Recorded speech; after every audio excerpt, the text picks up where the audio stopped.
Hi everyone, চলে এসেছি আবার একটা নতুন ভিডিও নিয়ে। আশা করছি সবাই খুব ভালো আছো। তো ভিডিওটা দেখতে থাকো আর সঙ্গে থাকো। দিনটা ছিল ভাইফোঁটা আর ভিডিওটা আমি এখান থেকে স্টার্ট করলাম। সারা বছর আমরা যেমন দুর্গাপূজার জন্য অপেক্ষা করে থাকি, ঠিক তেমনই এই ভাইফোঁটার জন্য আমরা অপেক্ষা করে থাকি। যারা আমার ভিডিও আগে থেকে দেখো তারা জানো যে ভাইফোঁটা আমাদের এক জায়গাতেই হয়। তো সারা বছর আমাদের দেখা হোক না হোক, এই ভাইফোঁটার জন্য কিন্তু আমরা সবাই এক জায়গাতে হই। আর এই বাড়িটা হলো আমার এক মাসির বাড়ি, যে মাসির বাড়িতে আমি এখন থাকি কলকাতায়, সেই মাসিতে আর একটা বাড়ি। তো যাই হোক, আজকে যেহেতু ভাইফোঁটা, সকাল থেকে কিন্তু তোড়জোড় শুরু হয়ে গেছে কাজের। আর শুধু আমরা ভাইফোঁটা দেই না, মারাও মামাকে ভাইফোঁটা দেয় এখানে। তো মামা সেই মাদের জন্য শাড়ি নিয়ে এসেছিল, সেটাই এখন দেখা দেখি চলছিল ওখানে। ছোটবেলা থেকে মামাদের বাড়ি দেখে এসেছি ভাইফোঁটা হতো একসঙ্গে, কিন্তু যেদিন থেকে এখানে মাসিদের বাড়ি হয়েছে সবার সুবিধার জন্য এখানেই ভাইফোঁটা হয়। আর এদিকে কিন্তু জোর কদমে রান্না চলছে, অনেক রকমই আইটেম করা হচ্ছে। সবাই মিলেই কিন্তু সবার মতো করে এখানে কাজ করে। এদিকে বাপি আর সেজমেশো নারকেল ছাড়াচ্ছিল। আর আমরা হলাম ল্যাদ খাওয়া পাবলিক, আমরা শুধু ল্যাদই খাই এখানে এসে।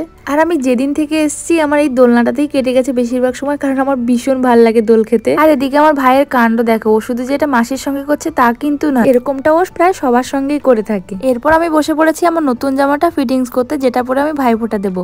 যদিও এটা পরার আমার প্ল্যান ছিল না। যাই হোক, সবকিছু আমাদের কমপ্লিট করে এবার শুরু হয়েছে ভাইফোঁটার তোড়জোড়। এদিকে সব দেখো প্লেট সাজানো হয়ে গেছে। আর তোমরা কি একটা জিনিস নোটিস করেছো, এখানে আমি আর দিদি কিন্তু সেম ড্রেস পরেছি। হ্যাঁ, এটাই তখন ফিটিংস করছিলাম। এটা কিন্তু আমাদের ভাইফোঁটার গিফট ছিল, তাই এটাই আমরা পরে ভাইফোঁটা দেবো বলে ঠিক করেছি। আর এদিকে দেখো মামা কিন্তু বসে পড়েছে, আর ওদিকে ভাইরাও বসে পড়েছে। এবার শুরু হবে ভাইফোঁটা। প্রথমেই সব মাসিরা আগে মামাকে ভাইফোঁটা দেবে, তারপর হবে আমাদের ভাইফোঁটা।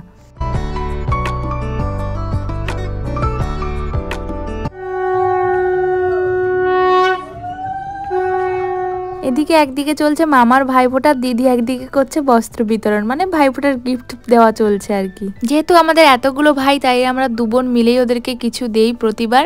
বাট এবার দিদি একা দিয়েছে ওদেরকে, আর আমি ওদেরকে টাকা দিয়ে দিয়েছিলাম। যদিও দেওয়া নেওয়াটা ইম্পর্টেন্ট নয়, একসঙ্গে সবাই মিলে এক জায়গায় হয়ে এই আনন্দ করাটাই হলো আসল।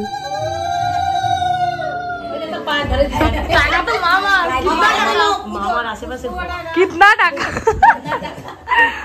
তো মামার পরিষ্কার হবে।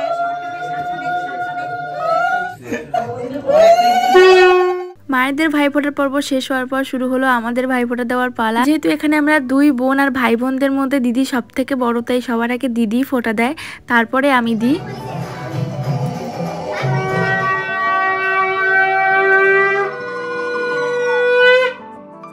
আর এখানে কিন্তু ভাইয়েরাও বড় থেকে ছোটরা বসে, যেমন দাদা সবার বড় ভাইদের মধ্যে, তো ও বসে, তারপরে বুবাইদা বসে, তারপর সব ভাইয়েরা পরপর বড় থেকে ছোট অনুযায়ী বসে।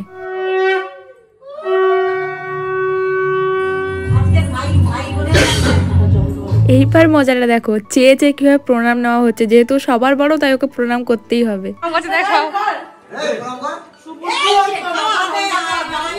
শিগগির প্রণাম কর।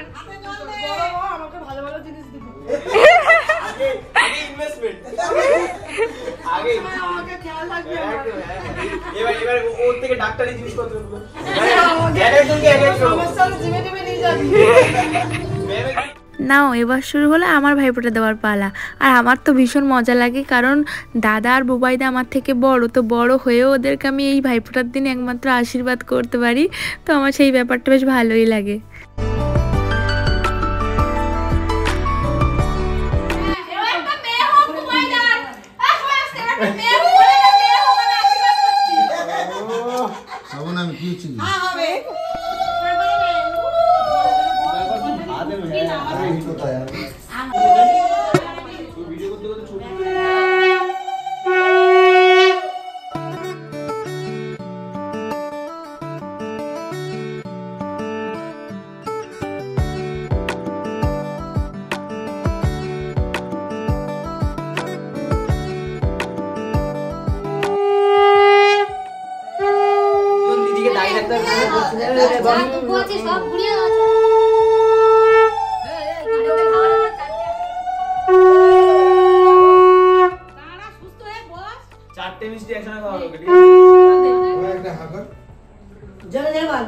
দিদি তখন চেয়ে চেয়ে প্রণাম নিয়েছিল, আর এখন আমি বলছি দে দে গিফট দে, আমার গিফট দে।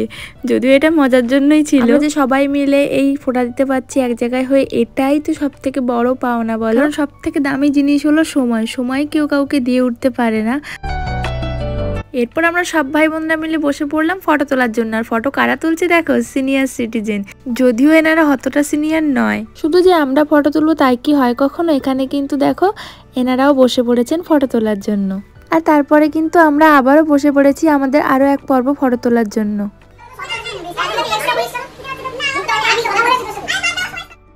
চলো, অনেক ভাইফোঁটার পর্ব হলো, এবার একটু খাওয়া দাওয়ার দিকে আসা যাক। এদিকে কিন্তু খাওয়া দাওয়ার পর্ব শুরু হয়ে গেছে আর বাইরে কিন্তু এখনো ফটোশুট চলছে। আর আজকে মেনুতে ছিল চিংড়ি মাছ দিয়ে আলু পটলের তরকারি, চিংড়ি মাছ দিয়ে আরো একটা ঝাল মতো মাছের তরকারি আর মাংস। দেখো এপাশে, এপাশে দেখো, এপাশে দেখো, ওই পাশে দেখো, সবাই দেখো, সবাই এক করে ঢুকছে, সব এক এক করে এখানে সব ভর্তি হয়ে গেছে। কারণ এই রুমে এসি আছে আর এসির কারণে সবাই একটু ভিডিও করছে, এক এক করে সব দলে দলে এখানে চলে আসছে। এই রুমে এতজন চলে আসলো যে আমি ওদেরকে জায়গা ছেড়ে দিলাম যে না তোরা শুয়ে পড়, আমি চলে যাচ্ছি। আসলে আমি ভাইকে নিয়ে ফটোশুট করতে গেছিলাম। আর এদিকে একজনের কাণ্ড দেখো, চশমা পরেই ঘুমিয়ে পড়েছে। আর যেহেতু ভাইফোঁটার পরের দিন মানে সোমবার দিন সবার কাজ বাজ ছিল, তো ওই দিনই আমাদের ফিরে যাওয়ার ছিল। আমিও কলকাতায় ফিরে যাবো মাসিদের সঙ্গে। তো সব এখন তোড়জোড় চলছে, গোছগাছ চলছে। যাই হোক, আজকের মতো ভিডিওটা এতটুকুই। ভালো লাগলে অবশ্যই লাইক করো, চ্যানেলটাকে নতুন হলে অবশ্যই সাবস্ক্রাইব করে দিও। দেখা হবে তোমাদের সাথে নেক্সট ভিডিওতে। Bye bye.